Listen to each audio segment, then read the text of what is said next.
Hi, it's Lisa from the blog Farmhouse on Boone, and I want to share with you 9 things to get rid of for a clutter-free home this year.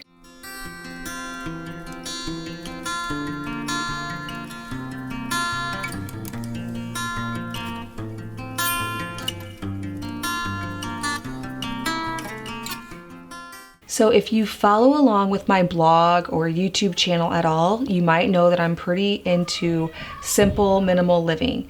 So I shared our debt-free story and how we like to keep things simple and not spend a whole lot of extra money in that way. I like to make a lot of things handmade and from scratch, whether it be food or decor here for the farmhouse. So I'm also pretty minimal when it comes to things I keep in my house.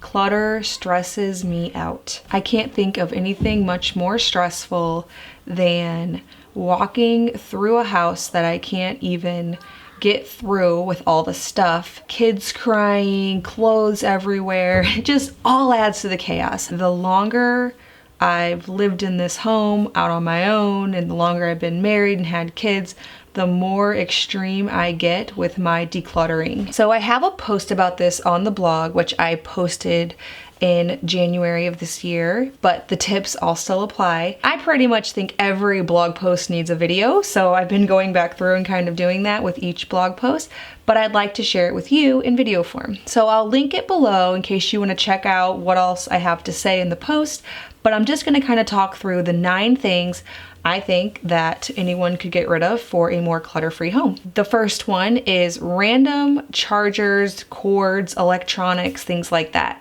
Yes, I read the Marie Kondo Magic Art of Tidying Up book too, like everyone else did.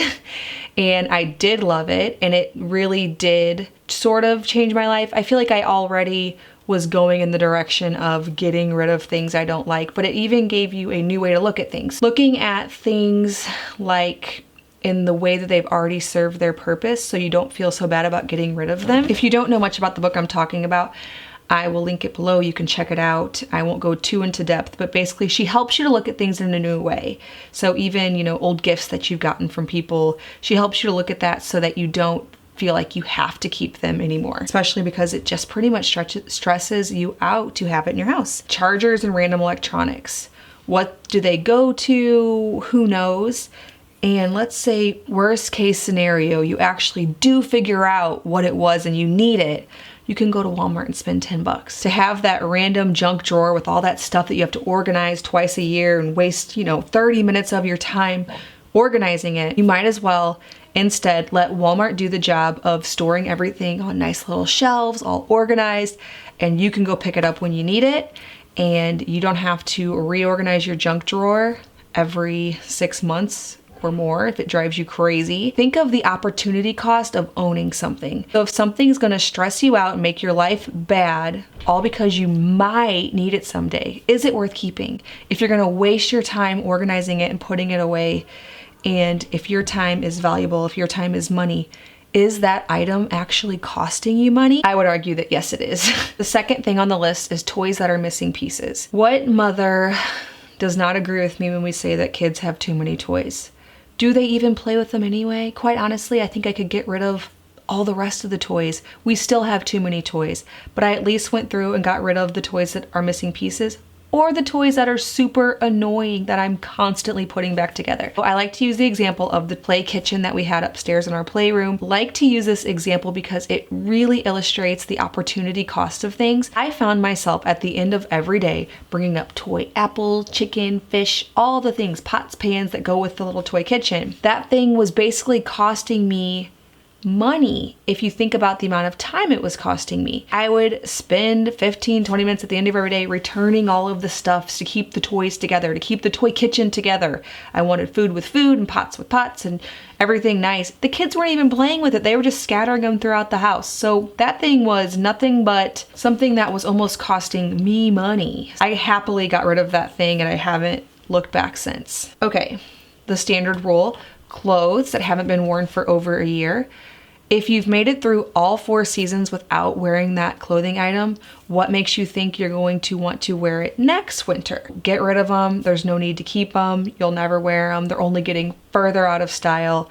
and they're making you not notice the clothes that you do love. And so you're kind of passing up the clothes that you love because they're hidden in with the clothes that you don't love. So it doesn't make any sense. Number 4, furniture that just isn't working. So I did some crazy decluttering about a year ago. I will link that post in the description below. I got rid of almost everything in this house furniture wise. I got rid of our entire bedroom set, which I had held on to for so long. My grandma was super generous when we got married and she bought us a bedroom set. At the time it was nice and I didn't really think too much about the style. We didn't really have a house to bring it into, so it was just kind of like, well, always got to get one. And when I started doing this house in a more light and bright farmhouse style, it didn't fit anymore. It didn't fit at all. It was a really dark, and I felt stuck. I felt like, well, I can't do my bedroom how I want to do it because I have that furniture set. And it occurred to me that I didn't have to keep the stupid set. I could just sell it and buy what I wanted. That shouldn't be revolutionary, but to me it was. Get rid of the stuff you don't like. If it's sitting in your house and you don't like it, get rid of it. You'll find something else on Craigslist or something. I didn't even have a backup plan. We got rid of it and we slept on a mattress on the floor for a couple months before I found what I wanted.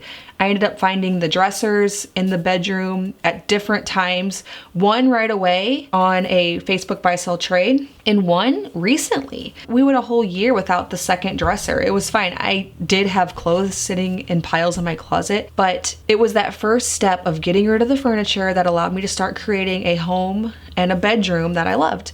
I did the same thing in the living room. I had some old clunky furniture my husband had brought here from his home when he was a teenager, and I don't know why I thought we had to keep it, but we didn't. And so I just cleared out the living room and eventually brought in stuff I liked. I mean, it wasn't right away. I just now added a second wingback chair. Just get rid of that stuff that you don't like. Do that all at once and then collect what you do like slowly over time. Number 5, extra plates, bowls, cups.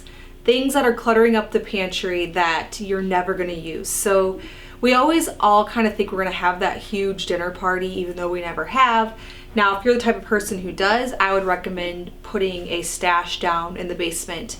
But for me, I find that the occasion is so few and far between that I'm fumbling over finding the right amount of cabinet space, all for that potential someday we might have this dinner party thing. It's affecting my everyday life for something that might happen once a year.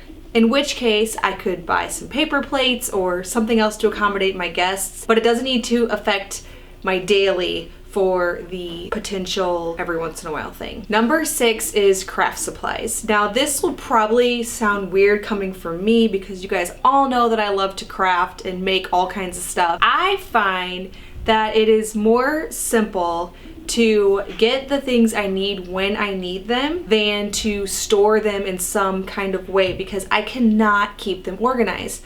So I'll have random size zippers and glass jars full of buttons, boning for a nursing cover I used to always make, and D-rings, all of these random things that I might use very rarely, every once in a while at best. And when I actually do want to go make a nursing cover, say in a year or two or ever, I can go up to Walmart or wherever you have a local craft place or whatever, Amazon, spend $2 getting D-rings and boning and my 1 yard of fabric. It's almost like a small fee that you're paying to that store for storing, organizing, and stocking the item. So if you look at it that way, it's kind of like paying a small fee for somebody else to organize all your stuff.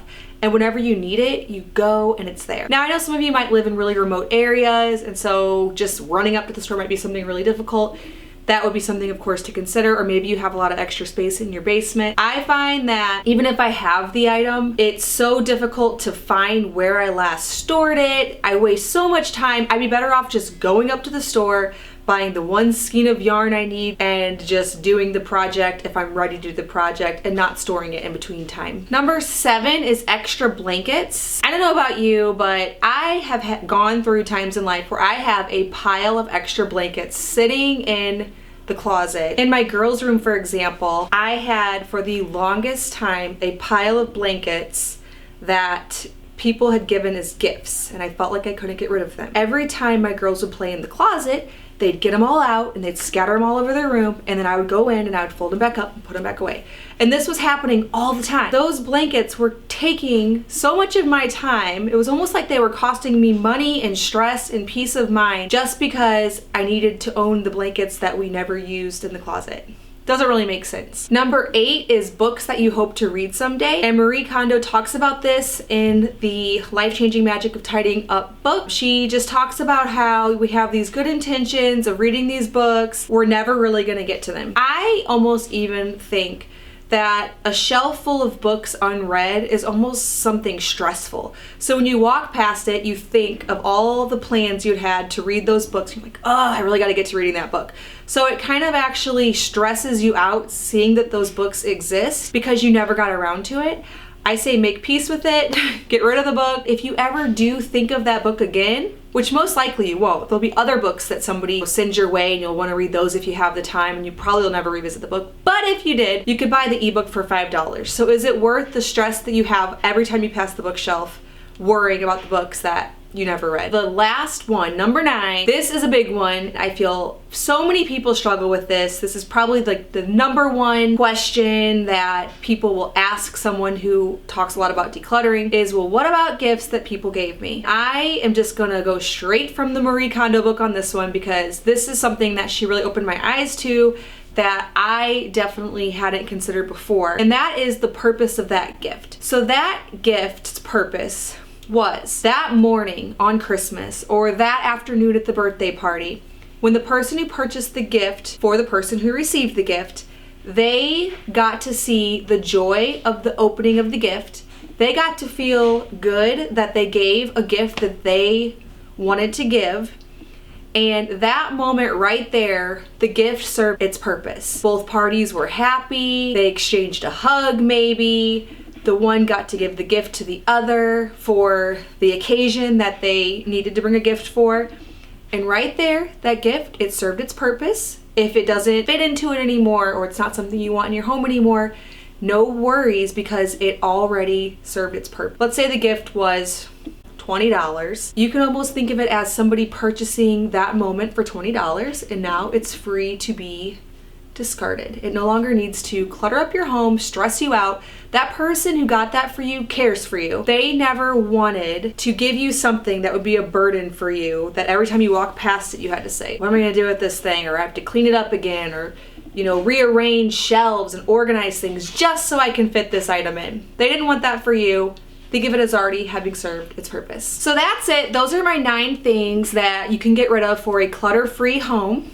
Maybe something to visit around the new year. Right now, it's closer to fall and Christmas time. Might be a funny time to be thinking about this because it's usually more of a new year thing, but why not clear your space out before the craziness of the holidays, before you have to bring more in and deal with that? You can visit my post on farmhouseonboone.com. I will link it below. And I go more into depth on all of these things. 9 things to get rid of for a clutter-free home this year. You can find me on Instagram at farmhouseonboone, where I share a lot more of our daily life. Also, if you're new, I do a lot of videos every week on food from scratch, natural living in a handmade home. So lots of DIY, decor type tips, and just simple, minimal living here in our farmhouse. Please be sure to subscribe to my channel for more of that. Thank you so much for stopping by the farmhouse.